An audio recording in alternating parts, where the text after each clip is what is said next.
Good morning, good afternoon, and good evening. Yanfi is pleased to join with US CDC and the Johns Hopkins Bloomberg School of Public Health to host a series of webinars for NPHIs focused on organizational development and how various frameworks and tools can be applied to the NPHI setting. The series will address areas related to strategic planning, workforce strategy and development, partnership assessment and mapping, as well as change management. The objectives of the webinar series are for NPHIs to discuss their experiences working in these domains and share best practices, discussing possible solutions to the challenges faced and touch upon the importance of NPHIs investing in these areas. We are excited to have you join us for the second webinar in the series, where we will hear from public health leaders from US CDC, Columbia, and Liberia, as well as researchers from the Bloomberg School on the role of strategic planning for NPHIs. This webinar is being recorded, and the recording and speaker slides will be made available on the Yanfi website. Next slide, please. Interpretation is available in French, Spanish, and Portuguese for this session. Please use the Q&A box to ask your questions and introduce yourself, share comments, ideas, and resources related to the discussion. Now I'd like to introduce today's moderator, Shelley Bratton. Shelley is the lead for the NPHI program at CDC's Division of Global Health Protection. She works closely with the Ministry of Health officials to develop plans for addressing systems improvements, and she coordinates with international and external partners to implement activities that strengthen NPHIs globally. She's responsible for the NPHI program investments in more than 30 countries in all regions of the world to help NPHIs use limited funds more efficiently, mount coordinated responses to emergencies, generate and conduct research to inform policies and programs, and create strong national voices for prioritizing public health issues. As a longtime collaborator and partner with the Yanfi in supporting the building and strengthening of NPHIs around the world, it's my pleasure to ask Shelley to share a few remarks about her role and the US CDC's investment in NPHIs, as well as introduce our panelists today. Thank you, Shelley.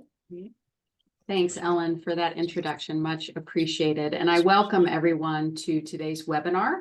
This is the second in our series, and I'm really delighted that you have joined us. I'd like to briefly summarize CDC's work in strengthening national public health institutes and our partner with Johns Hopkins University that has resulted in the module on strategic planning being presented today. Since 2011, CDC's NPHI program has worked with more than 40 countries worldwide to establish and strengthen NPHIs. Our efforts aim to help better organize and coordinate public health expertise, scientific data, and public health systems. To support the growth and advancement of these institutes globally, CDC over the last several years has developed comprehensive tools to support NPHIs. These tools complement and enable NPHIs to move to higher maturity levels as established within the stage development tool. The SDT, developed in partnership with the Yanfi and a consultative group of NPHIs, helps NPHIs assess current capacities, identify and prioritize gaps, and develop a roadmap for achieving a higher level of functionality. CDC also has the NPHI linkages framework, which supports NPHIs and other organizations to strengthen the interactions or the linkages among essential public health functions and the various organizations responsible for public health.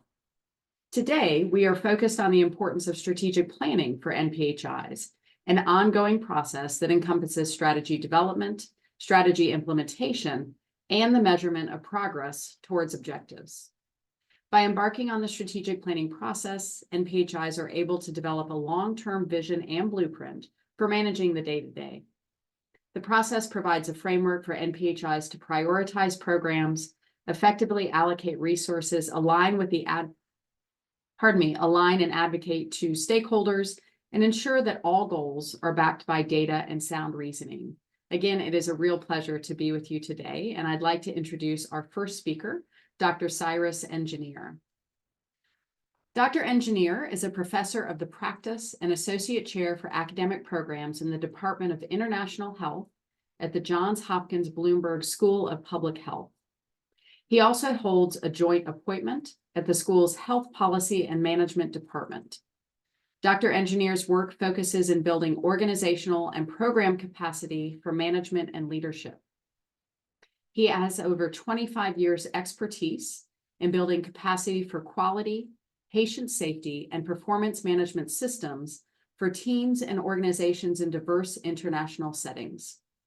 Cyrus is a Fulbright specialist and has provided leadership to health management and public health degree programs within the US and globally, has been an assessor and reviewer for accreditation, and has developed and taught courses in management, leadership, quality, patient safety, and high-performing organizations. He serves on several program and university boards and advises programs on curricular matters. Cyrus obtained his master's and Doctor of Public Health degrees from the Johns Hopkins Bloomberg School of Public Health and was inducted into the Delta Omega Honor Society Alpha Chapter. Dr. Engineer, over to you. Thank you.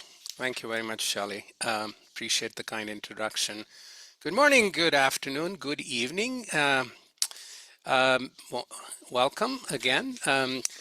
In the next 10 or so minutes, I'm going to take you through charting the course in terms of strategic planning, talk a bit about what strategic planning is. I imagine a lot of you know what it is already, but some aspects of strategic planning that you may perhaps be familiar with or not, and then talk about the Hopkins way or the JHU approach in terms of building organizational capacity for NPHIs. Next slide, please.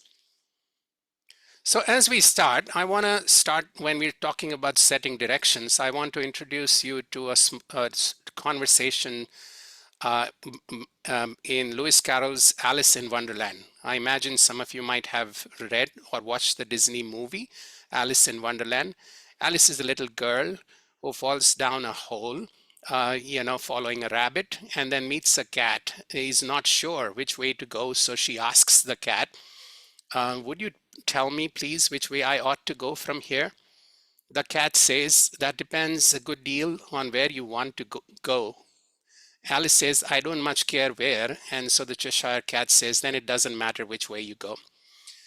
Today's session is all about setting direction. Direction setting is the first step.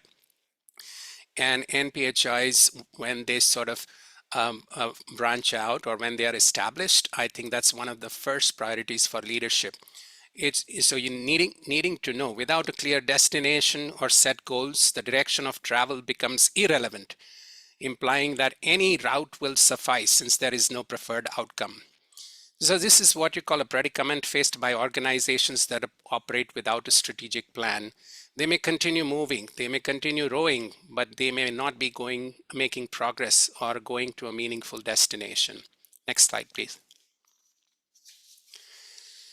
So again, talking about NPHIs, or not just NPHIs, but any organization, I think they start out by first having strategic and operational goals, and then having,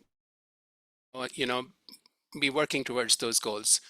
But the maturity progress occurs, from reacting to problems to what you refer to as early systematic approaches, where you have a slightly better understanding of strategic and operational goals. And you can see the borders around the strategic and operational goal ovals becoming nicer and tighter. And therefore, people and teams and departments, each one of those arrows is teams, department, and people, aligning themselves generally. And then there are aligned approaches. On the bottom left, you see towards those strategic and operational goals where departments are aligned but not necessarily integrated. Departments are working in silos, still doing and it's music. They're generating music, to use the analogy of orchestra, but still there are some noises there amidst that music. Integrated approaches is harmony, is real good music as an orchestra with a conductor performing, where departments know what they are doing, but not just what they are doing, what other departments are doing and how they are contributing to each other. And that occurs when you have a clear understanding of strategic and operational goals. Integration is a higher order ask. Next slide, please.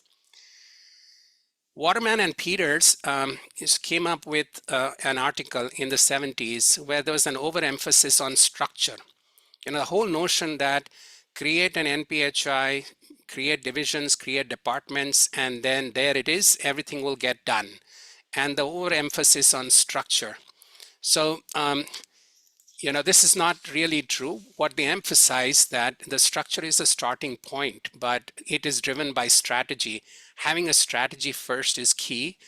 And there is an interaction or an interplay. And there's what they call the 7S model. This is the 7S model for performance by McKinsey, which says that in order for a high-performing organization, structure is necessary but not sufficient.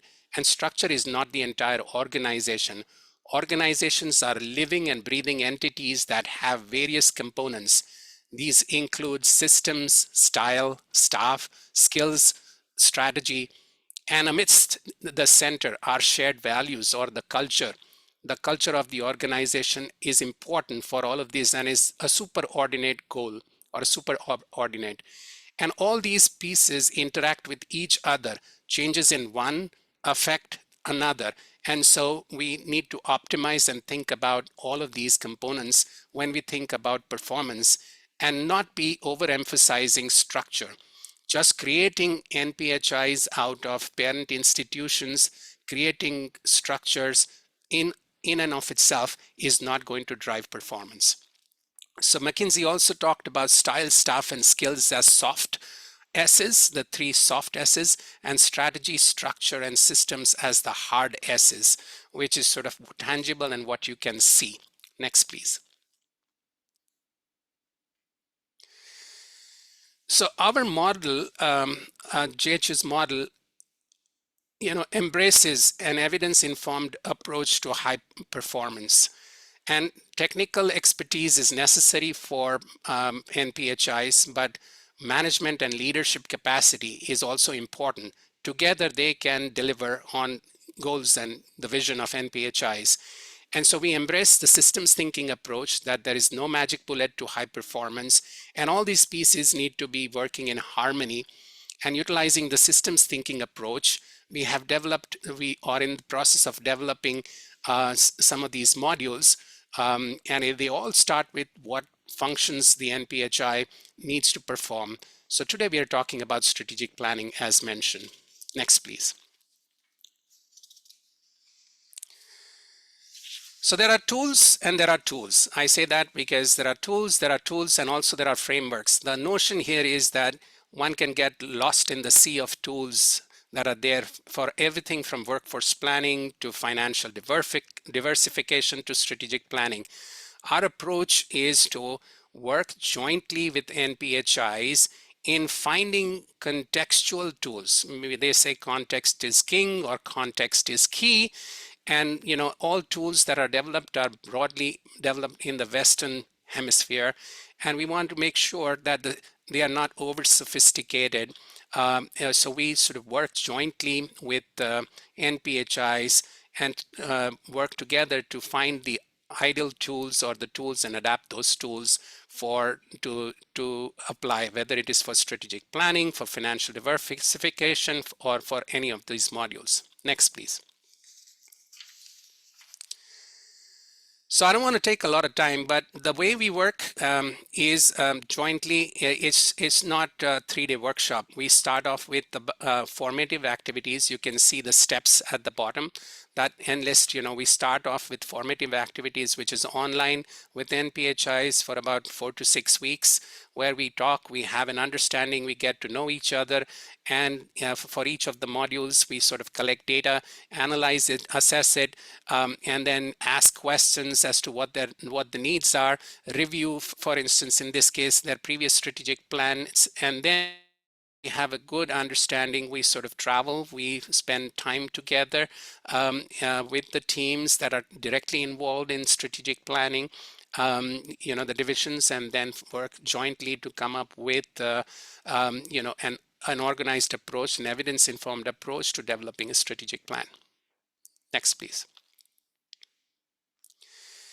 So you all might have heard of strategic planning, and I think we all know. I'm not going to read the definition here. What it is, broadly, it is to set a direction and then come up with strategies or plans to move in that direction.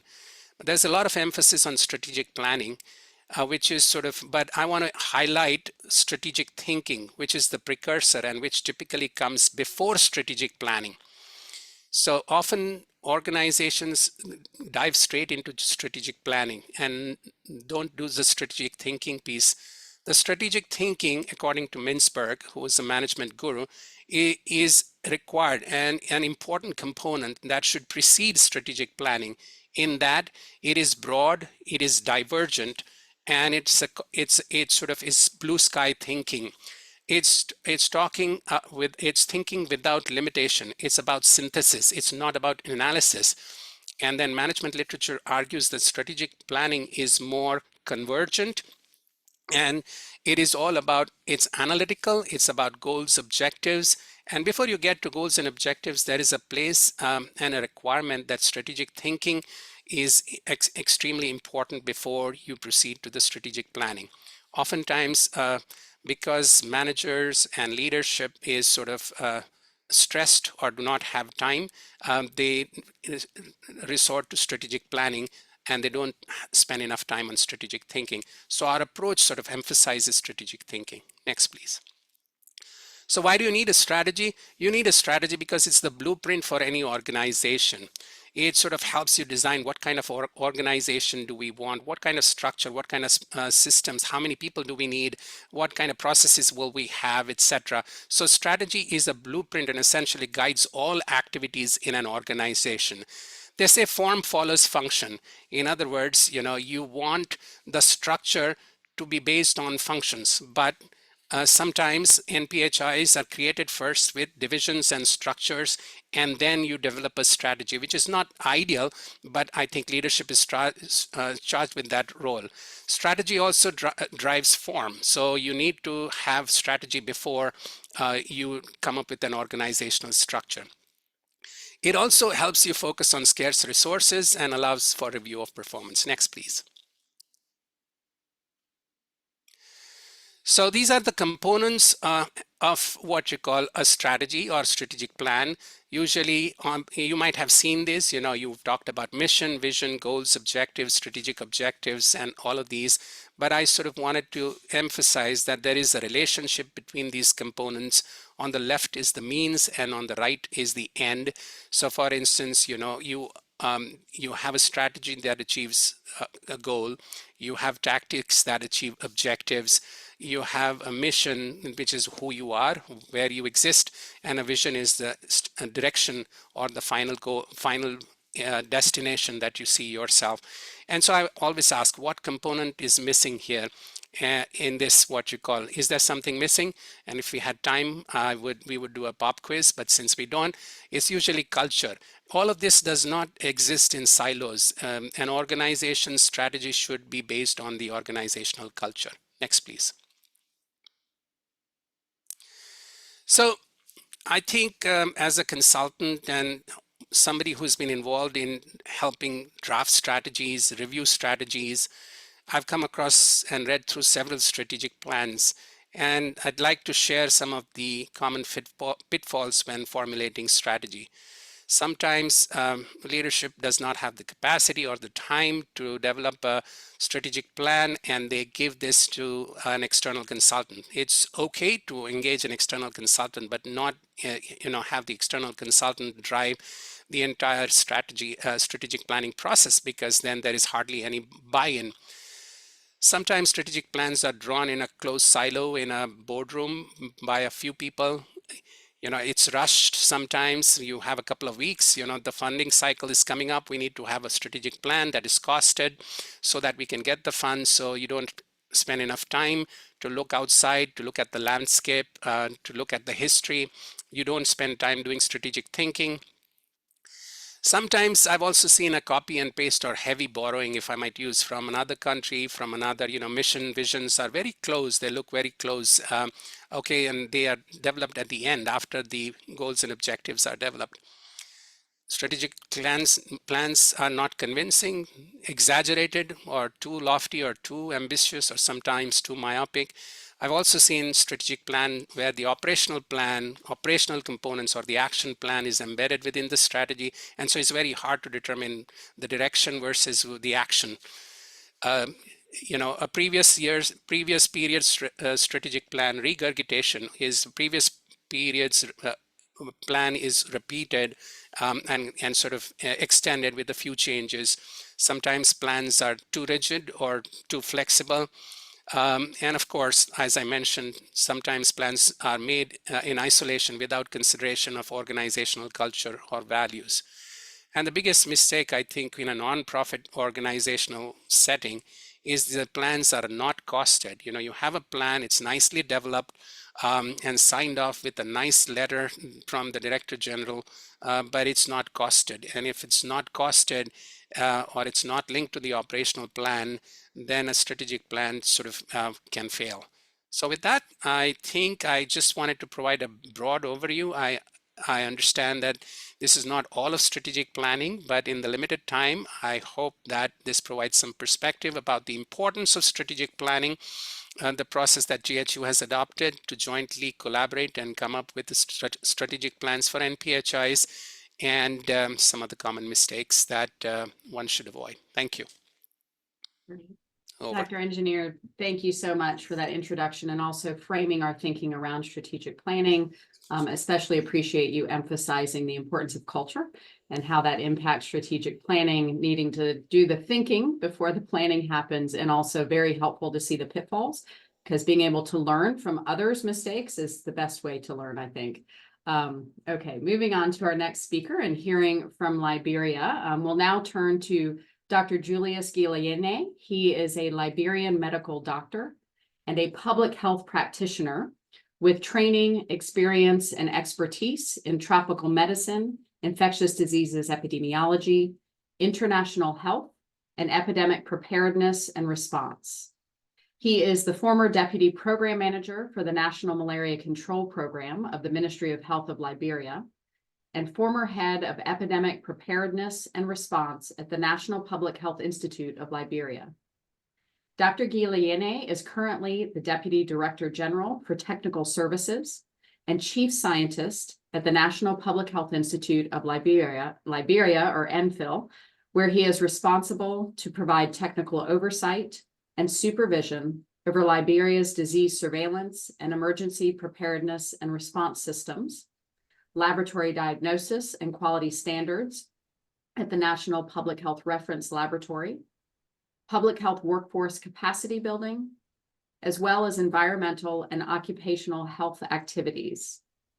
He also supervises and oversees in-country public health and biomedical research collaborations and activities, and serves in investigative and advisory roles on various scientific research at NPHIL. Dr. Julius, over to you. Thank you. Thank you very much. Hello, everyone. Thank you for joining.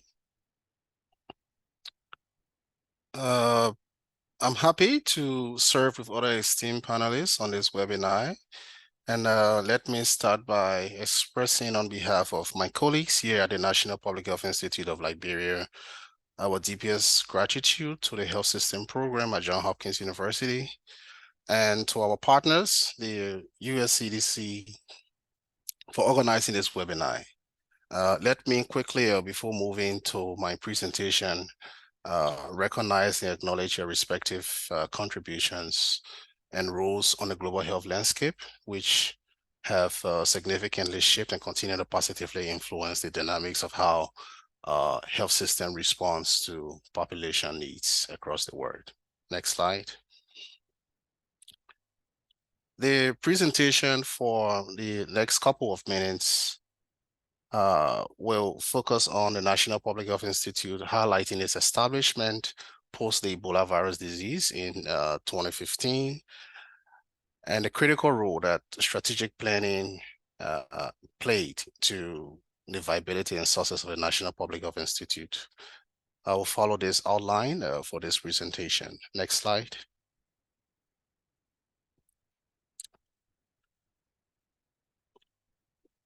On this slide, we see the series of events that led to the establishment of the National Public Health Institute, which took place within an unprecedented timeframe between 2015 April, when the first meeting to establish the Public Health Institute was held in Geneva, Switzerland, to the signing of the National Public Health Institute Act in January of 2017. From providing technical support and guidance to sponsoring the study talks to Norway, USA, China, Thailand, etc.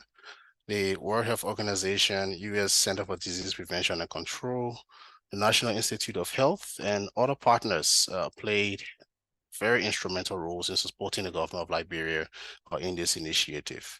Let me highlight that key to these achievements were strong leadership and political will from the government of Liberia, and effective partner engagements between the government and other partners. The 5-year strategic plan was developed during the same period of forming the National Public Health Institute. It, however, took almost a year from the point of establishment of NPHIL, as you can see in this slide, for the strategic plan to be validated and finalized. Notwithstanding the mission, the vision, the goals of the entities having already been defined, along with the core functions stipulated in the Act of the National Public Health Institute, guided and directed the early phase of the institution's operations. Importantly, let me highlight that there was effective leadership and strong coordination mechanisms in place during these formative stages. Next slide, please. The 2015 to 2021 post-EPD investment framework for Liberia is a strategic national document, one which was developed based on lessons learned from the EPD epidemic to address the gaps pre-Ebola virus disease and build a resilient health system, one that can respond to public health emergencies with little or no interactions with routine health services.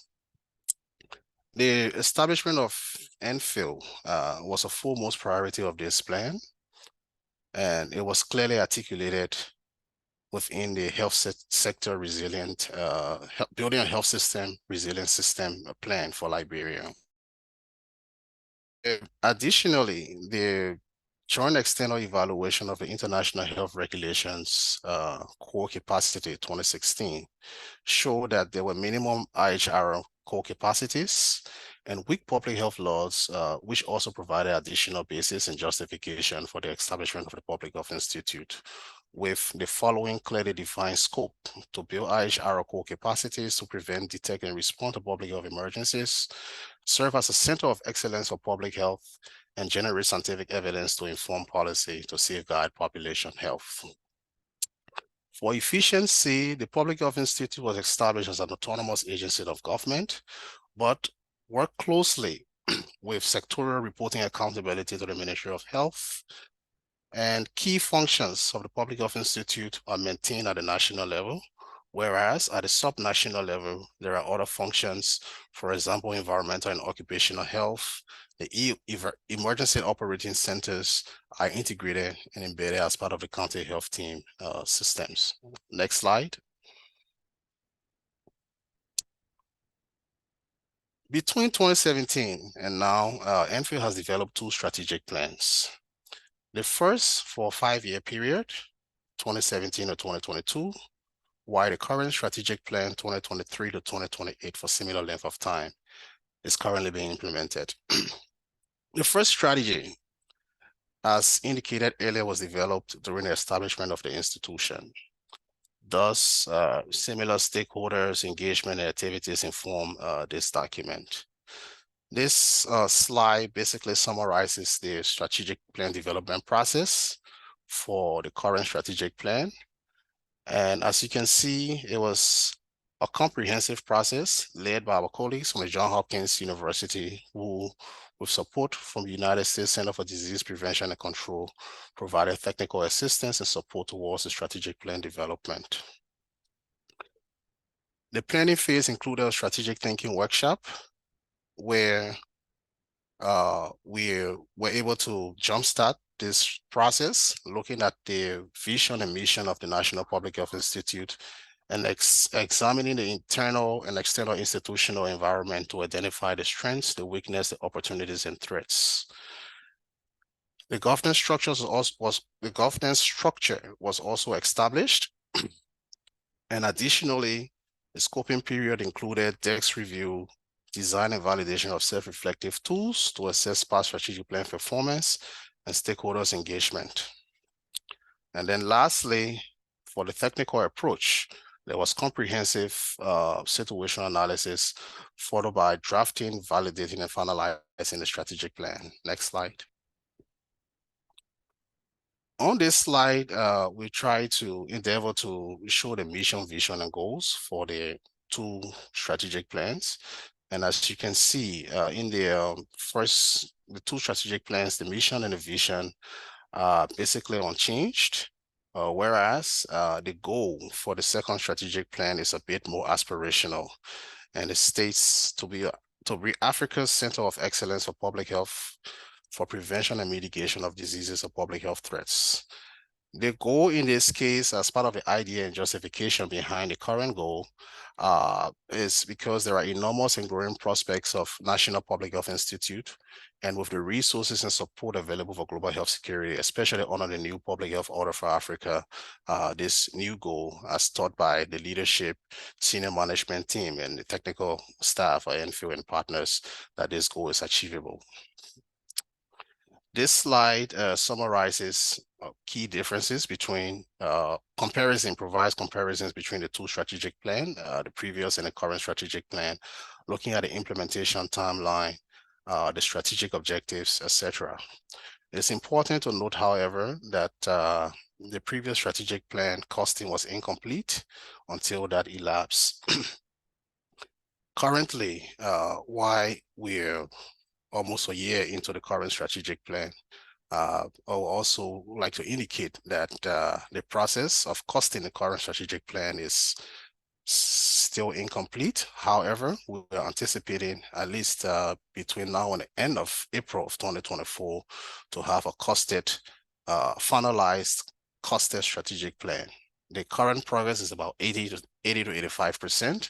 And looking at the projections and assumptions that are being used at the moment, it's anticipated that this strategic plan will cost between 50 to 60 million United States dollars over the next 5 years.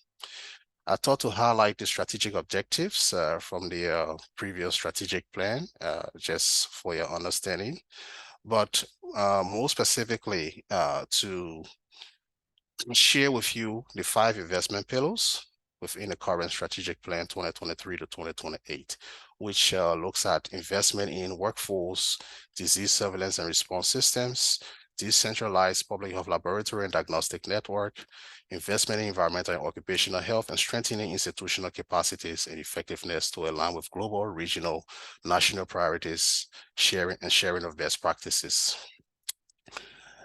Next slide. Strategic plan challenges, slide 10. Yes. Among the many challenges that could be encountered in strategic planning, I'd just like to highlight competing stakeholder priorities and lack of financial resources as critical in our case. Because of time, I won't go much into the details of that. But with respect to competing priorities, there were situations or instances where key technical personnel within or outside of the institution had other schedule obligations, for which it became challenging to reach them, causing unanticipated delays. And this was effectively managed through leadership engagement to either provide this information or to ensure that schedules are more aligned. I would like to talk a little bit about time constraint and technical support, although not necessarily unique to the situation at the Public Health Institute of Liberia strategic plan development process, but to highlight that it's a critical component that other public health institutes should consider when developing their strategic plans. Next slide. And finally, I'll just close this section with the following key takeaways that strategic planning is very essential to strengthening functions of National Public Health Institute. It hinges on building on implementation lessons from previous strategies and experience, incorporating past and current knowledge and information, and effective partnerships and collaborations for decision-making and alignment to local priorities. Leadership and political commitment are critical, especially when crucial decisions have to be made, and successful implementation of strategic plans depends on effective resource mobilization, strong political commitment and allocation of resources towards investment priorities, and robust oversight of the implementation process to ensure that there's a system for tracking performance and financial inflow and outflow. Thank you. Great. Dr. Julius, thank you so much. Appreciate your presentation and the expertise you have just shared, and very interesting to frame this and see the comparisons between the two 5-year strategic plans. And I think really speaks to the evolution of NPHIs, recognizing when NPHIL was established, the first 5-year strategic plan, and then how the thinking, the goals, the strategies evolved for the next 5 years. And I think really speaks to the flexibility and the nimbleness that is needed for NPHIs, and that they will evolve over time. Thank you very much for that. I'd like to now turn to our third and final panelist before we move into a Q&A session and introduce Dr. Franklin Edwin Prieto. Dr. Franklin is a doctor, epidemiologist, master's in public health and bioethics, and a field epidemiologist in Colombia's National Institute of Health, or INS. Since 2017, he has been the director of the Department of Public Health Surveillance and Risk Analysis within INS. He has a PhD of public health from Mexico's Instituto Nacional de Salud Pública. He has extensive experience in public health surveillance and management of field work. He has been an advisor for STI and AIDS control, non-communicable diseases, and preventable diseases in UNAIDS, IOM, and PAHO. He is a professor of epidemiology and public health in Colombia. Dr. Franklin, over to you. Thank you, Shelley.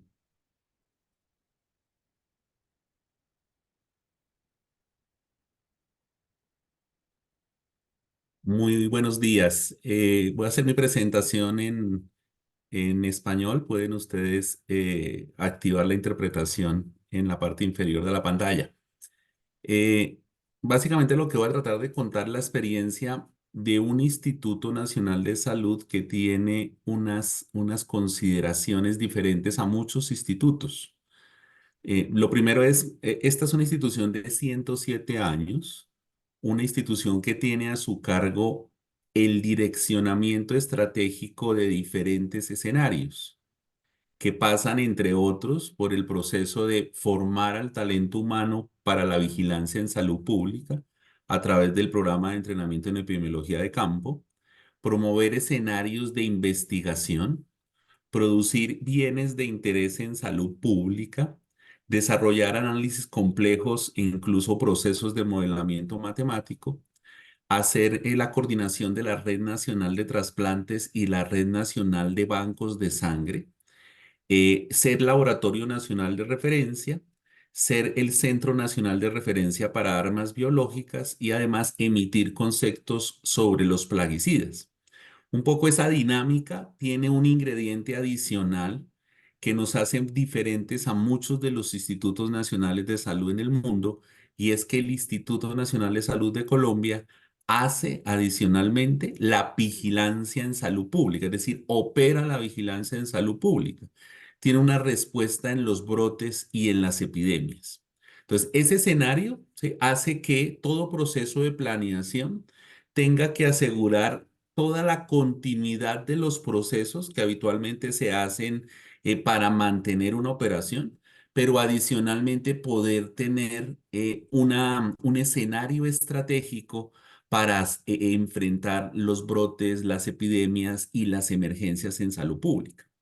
Entonces, un poco en el entorno de una pregunta sobre lo que significa para un Instituto Nacional de Salud planear, el Instituto Nacional planea de acuerdo a sus misiones, pero adicionalmente tiene que tener en mente que debe planear también para situaciones de emergencia.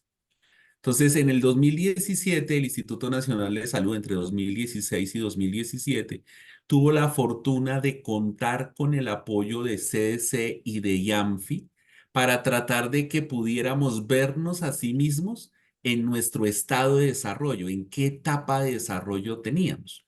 El CDC con YAMFI desarrolla una herramienta para poder evaluar en qué momento estábamos en diferentes dominios.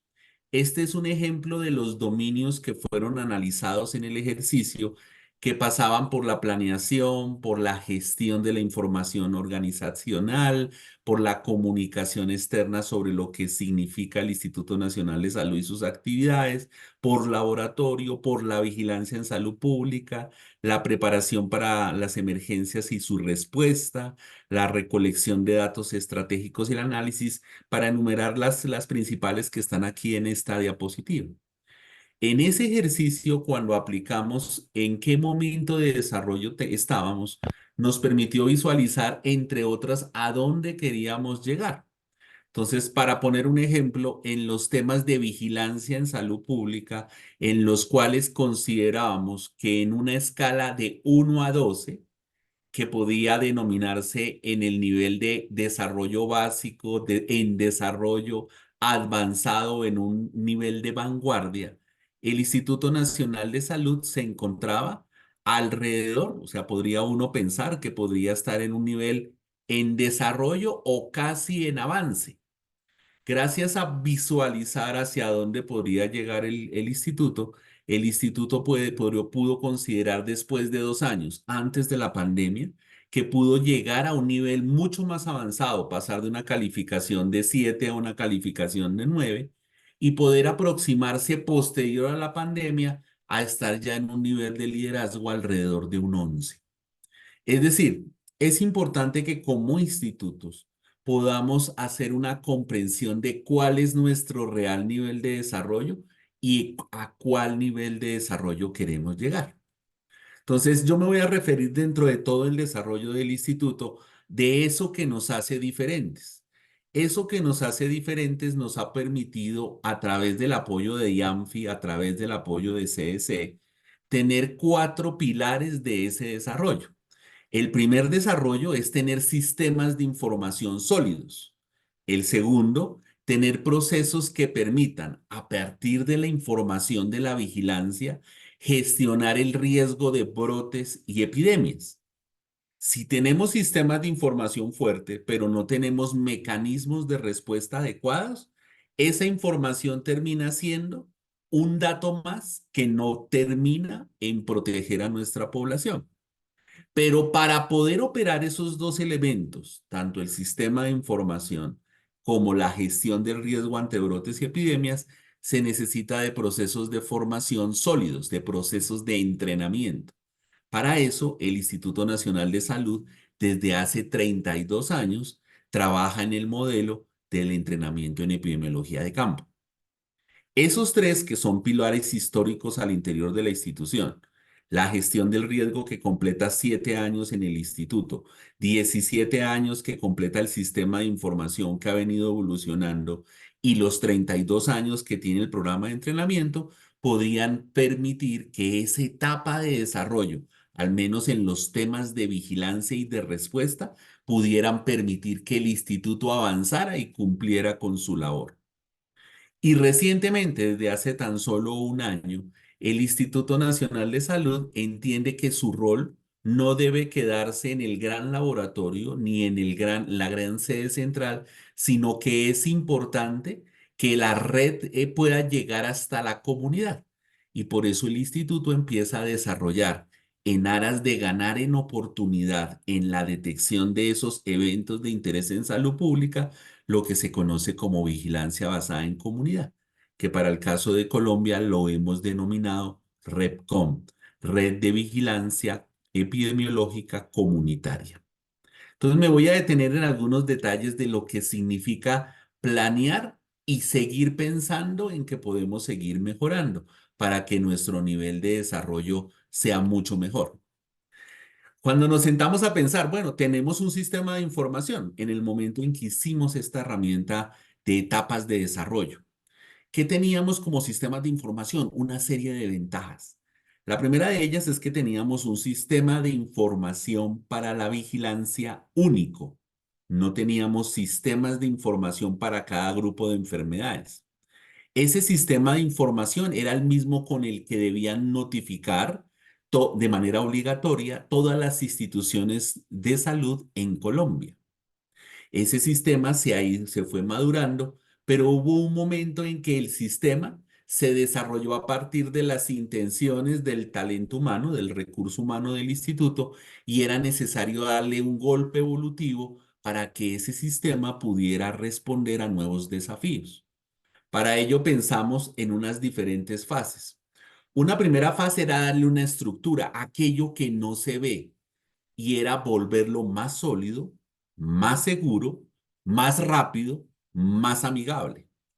Eso que no se ve nos ha llevado a tener un sistema que cada vez es más fuerte en términos de consolidar la experiencia previa de tener un sistema único. Luego, a partir de ello, empezamos ya elementos claves de modernización que pasan, entre otros, por la posibilidad de captar la información ya no en un software de escritorio, sino en la posibilidad de captarlo directamente de dispositivos móviles. Integrar esta información y procesarla y disponerla para poder hacer su consulta mediante datos abiertos. Relacionar otras fuentes de información a partir de interoperabilidad con otros sistemas, como es el caso de los sistemas de información de laboratorio. Procesar la información para sistemas de alerta temprana. Incorporar otros actores dentro del reporte, entre ellos los médicos veterinarios, que pueden detectar situaciones inusuales en la comunidad.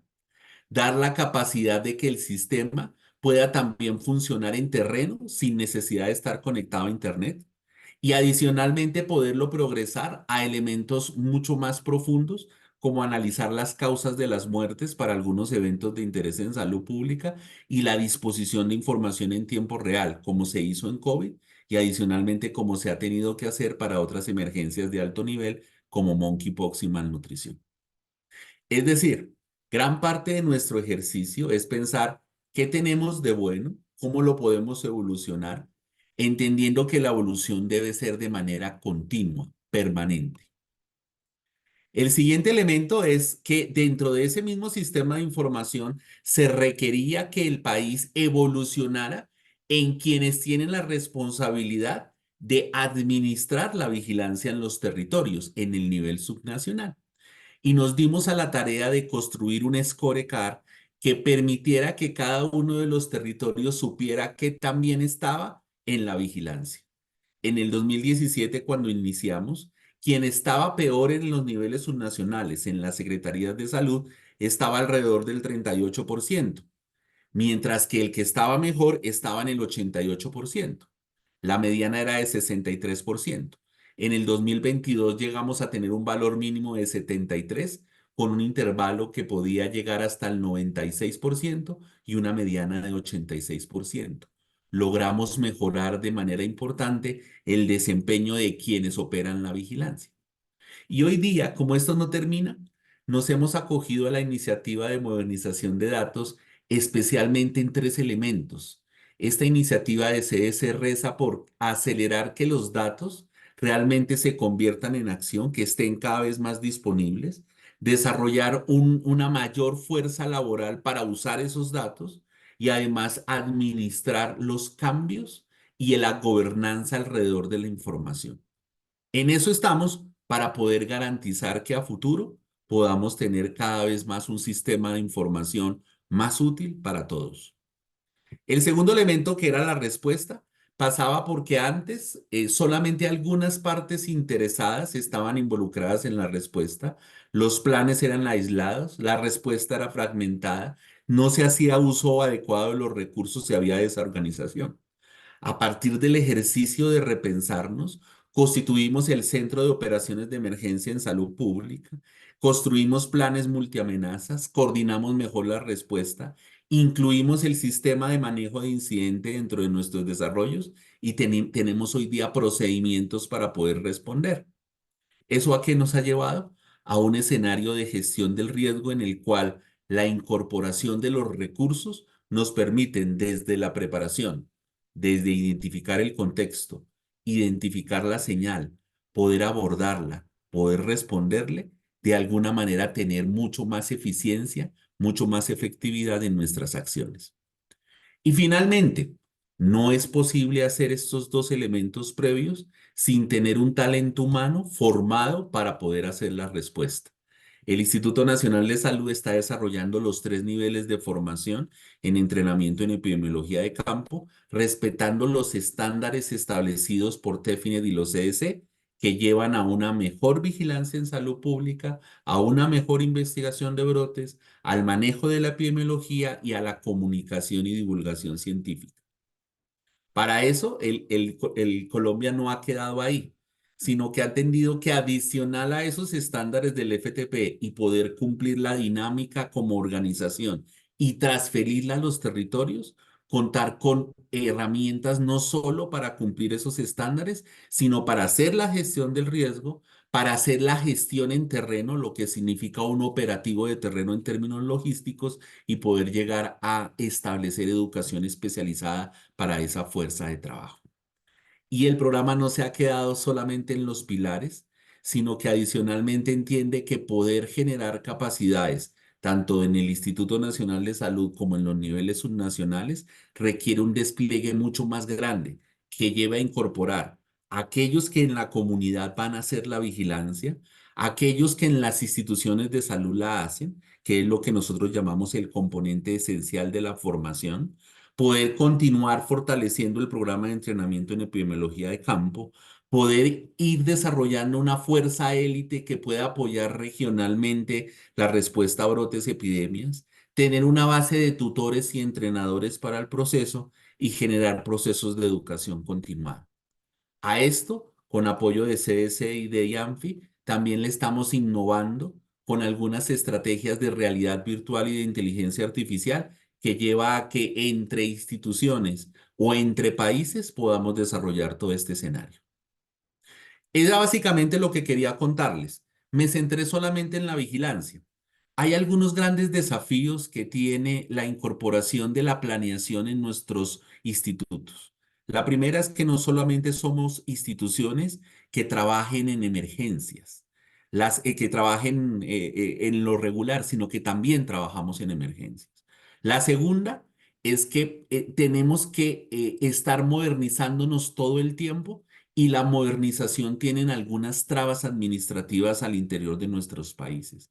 Y la tercera es que tiene una relación directa con la soberanía y la seguridad sanitaria de nuestros países, donde como no producimos muchos de los insumos, el costo de producción de nuestros servicios tiene las dificultades de poder garantizar cierta sostenibilidad.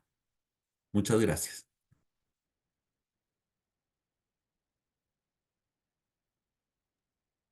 Dr. Franklin, thank you so much for that overview of strategic planning at INS, and very helpful to see the specific changes or evolution of technical areas, and with that focus on surveillance, to see how the strategic plan has been implemented, and it looks like tools developed, especially that scorecard for surveillance, to be able to measure and then demonstrate progress and improvement over time. Thank you for that. I will now begin with a few questions to our panelists, open with a few questions. If you have questions, please place them in the Q&A, and we will also be responding to questions from our participants and attendees today. But first, to the panelists, to Drs. Franklin, Cyrus, and Julius, just acknowledging that an NPHI, an organization, develops a strategic plan, and that is a 5-year or a certain number of years forward thinking about what we know today. But also thinking about there's always evolving health threats and emerging diseases. So I'm curious to hear about how your organization has ensured that the strategic plan remains flexible and adaptable. Dr. Julius, may I turn to you first?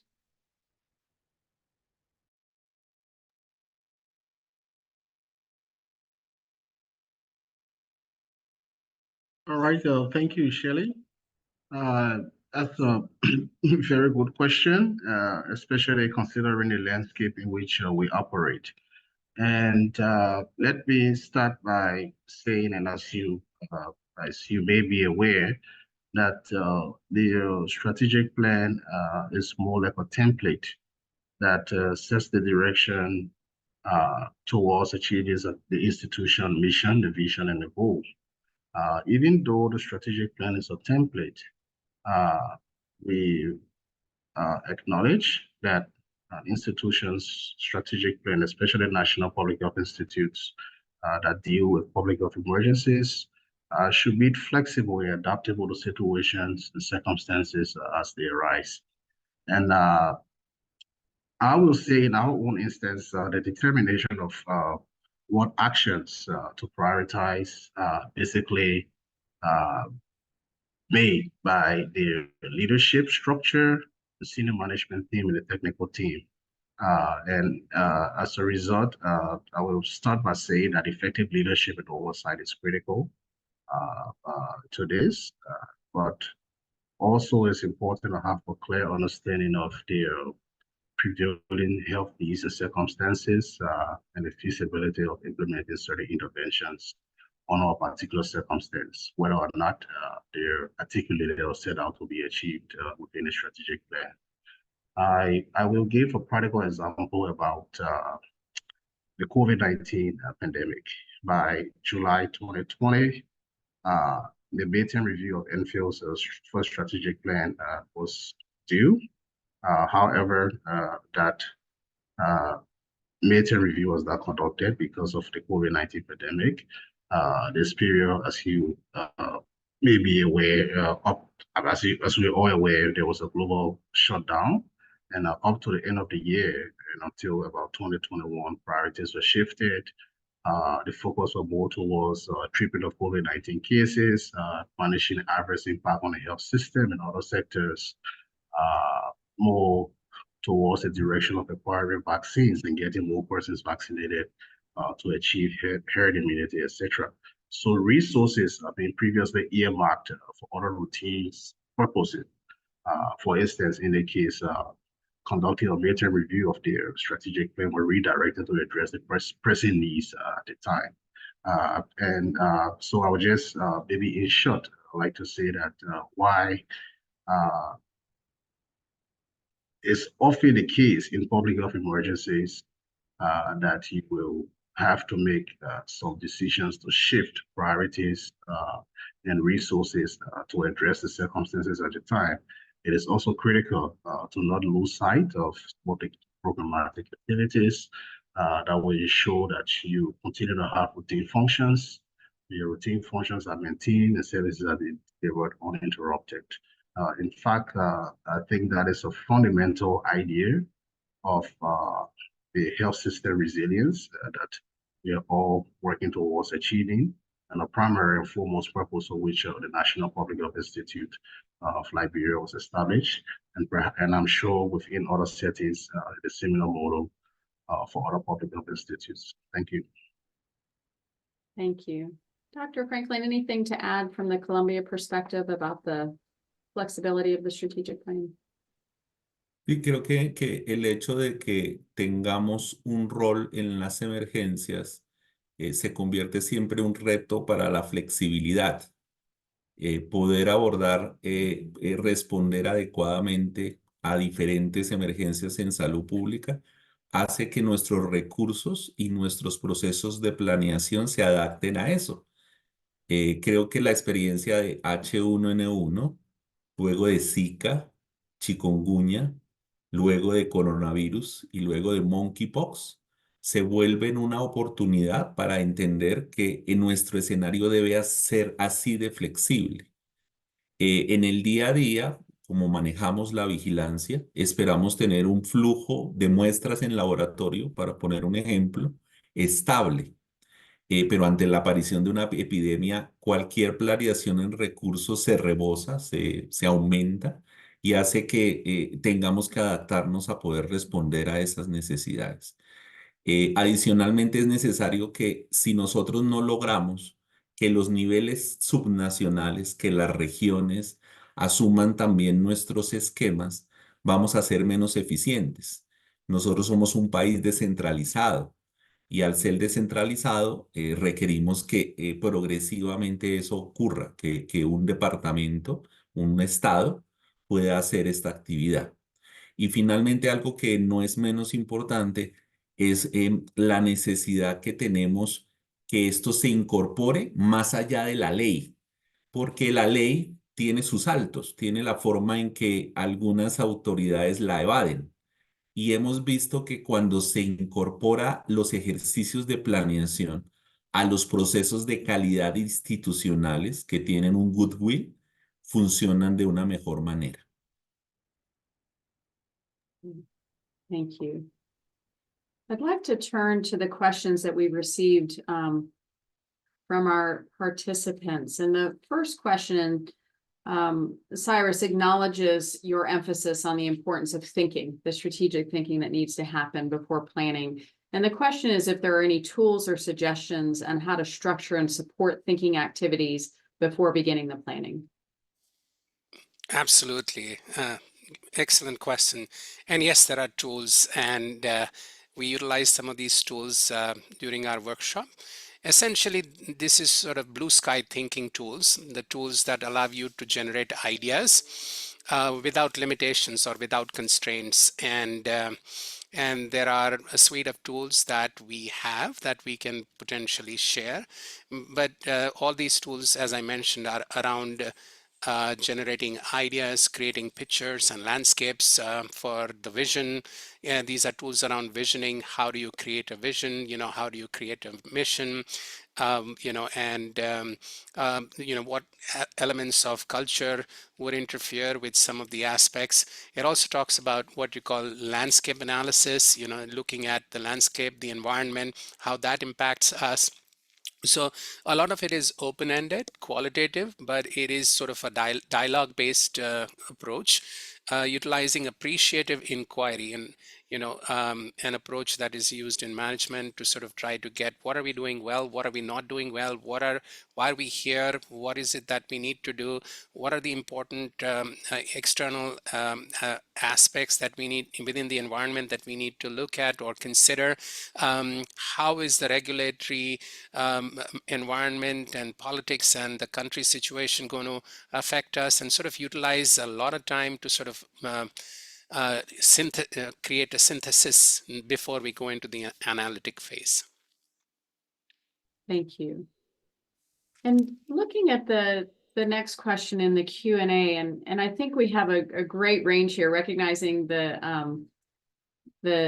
how long INS in Colombia has been around, and that NPHIL is a bit younger. The question is, in the process of establishing an organization, what is the best stage to establish a strategic plan? I'm curious about reactions to that question, about when do you time the strategic plan as the organization is coming into existence? Hay una cosa importante. Yo creo que haber tenido la oportunidad de autoevaluarse en el nivel de desarrollo que tenía la institución nos permitió desafiarnos, o sea, nos permitió pensar a dónde queríamos llegar. Y eso es importantísimo. O sea, si la visión y la misión de una institución se queda en el papel, no podemos proyectar, o sea, el camino que queremos seguir no se logra. Lo segundo es que el país tiene unos procesos de planeación. Esos procesos de planeación nos han permitido que ya hemos pasado tres gobiernos presidenciales, tres gobiernos nacionales, y el proceso de evolución de nuestras actividades, de nuestro plan estratégico, se ha mantenido en el tiempo y ha podido ir incorporando elementos nuevos, como les mencionaba en el ejemplo de vigilancia, el escenario de la vigilancia basada en comunidad, que no la teníamos. Y finalmente, dentro de esas etapas de maduración, que es a donde queremos llegar, es cómo ser innovador y cómo poder ayudar a otros, primero en el nivel subnacional, pero adicionalmente en la región, ¿sí? Poder apoyar a los otros países para que también puedan posicionar sus estrategias.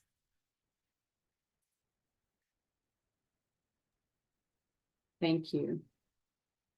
Dr. Julius, any thoughts as a younger organization about timing of strategic planning?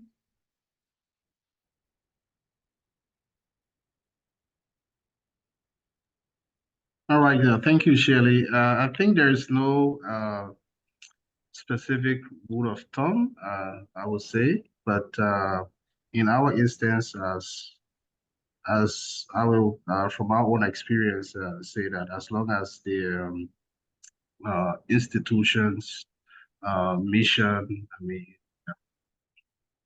and vision, as well as the goals, clearly articulated or understood, and with the right leadership structures in place, that process be initiated. Like in the case of the National Public Health Institute, like I mentioned in my presentation, the strategic plan development occurred alongside the formation of the institution. Even though it took a little over a year for that plan to be finalized after the institution was established. But I mean, it just goes to show that you don't have to wait to establish an institution fully and have it running to develop a strategic plan. The most critical thing is having a leadership structure in place that understands the mission, the vision, and direction of the institution. Thank you. Thank you. Cyrus, I saw you come up. Were you going to add anything, please? Yeah, it's the blueprint for an organization, pretty much like when you're building a house, an architect lays out the plan, and so it's essential to do it early on. That's all that I'd like to add. Thank you. Thank you. And we heard a bit from each of the countries. I think this next question is very specific about the timing and how long it actually takes to establish a strategic plan. Has it been over 6 months, over 12 months? Any recommendations on how to think about the timeline for establishing that strategic plan?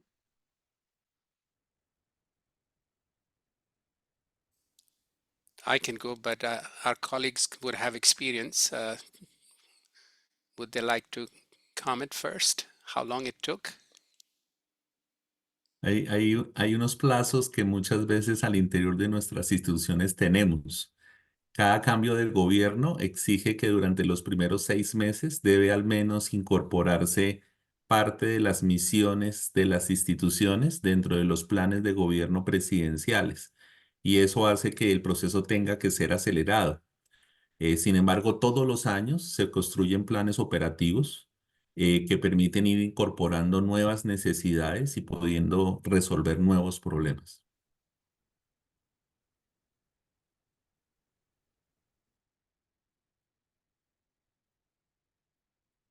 Thank you.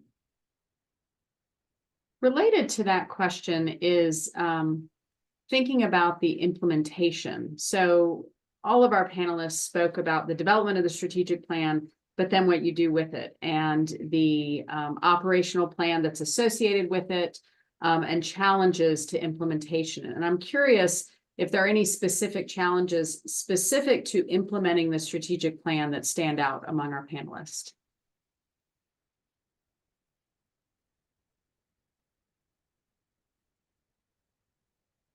Julius, please. I think in our case, I will approach it more from a resource limited setting perspective. To add that lack of available financial resources to support or fund priority interventions and programs in strategic plans may be a major challenge within our own setting. And we've seen from time to time where there's a huge reliance on external funding and external support for supporting strategic plans in resource limited settings. And oftentimes this external funding may be unreliable. They may have their own or restrictions. They may not be aligned with national priorities, and as a result, there are some interventions, although deemed necessary to achieve the institution's mandate and goal. There are instances or challenges where in some of those program activities or interventions may not be supported or funded because we're relying more on external funding. So it's just very important and critical that as we develop our strategic plan, National Public Health Institutes, especially in resource limited settings, use that as an advocacy tool or to reach out to other stakeholders after doing a thorough and clear stakeholder mapping to know what resources are available to fund interventions in the strategic plan, while at the same time develop innovative financing mechanisms to generate local resources that can fund some of those priority interventions. Thank you. Thank you. Any other thoughts from our panelists on that question? Yes, so Shelley, if I may add, it's very challenging. You know, oftentimes you see strategic plan that are nicely in nice glossed covers with what you call and mission and visions on walls of organizations, but you know, it's sort of the implementation aspects, which is the action plan. So every strategic plan, if it's for 3 years, should have a corresponding action plan for each of the years with the with costing and essentially key indicators, key result areas, and accountabilities that are drawn in. And then typically you use monitoring and evaluation approaches, regular review and updates, if you may, and tools such as the balance scorecard, which sort of talks about different domains of performance and how they interact with each other. And so it's essentially a very involved activity that requires a lot of commitment, a lot of time, and a lot of thinking to sort of translate the strategy into the action plans, annual action plans, and review of action plans. So every strategic plan should have annual action plans that what you call correspond, and then report progress utilizing a scorecard approach on those metrics. Thank you. Thanks so much. Appreciate that. And I know there are other questions in the Q&A that we have not had a chance to get to, but perhaps we can follow up directly after this meeting. I do want to move to wrapping up, just respecting everyone's time. Very much appreciate everyone's input, both from our 3 panelists, your presentations, the depth of expertise and knowledge in those presentations, and also our participants on this webinar and providing these questions and insights. You can see a QR code on the screen. And if you are interested in learning more about the tools discussed, about this process, the framework, please capture the QR code and complete the information that is requested. I did see a question at one point about the slides being shared, and this is being recorded, and the speaker slides will be made available on the EONFI website. And so you can check back there probably in a week or so, maybe a little bit longer, but that will be available on EONFI's website. And just to let folks know that this is a series, the next webinar in this series will focus on partnerships and stakeholder engagement. So be on the lookout in your inbox, as it will be taking place in late May or early June. And with that, I would again like to thank our panelists and everyone for joining today's webinar. Take care. Thank you.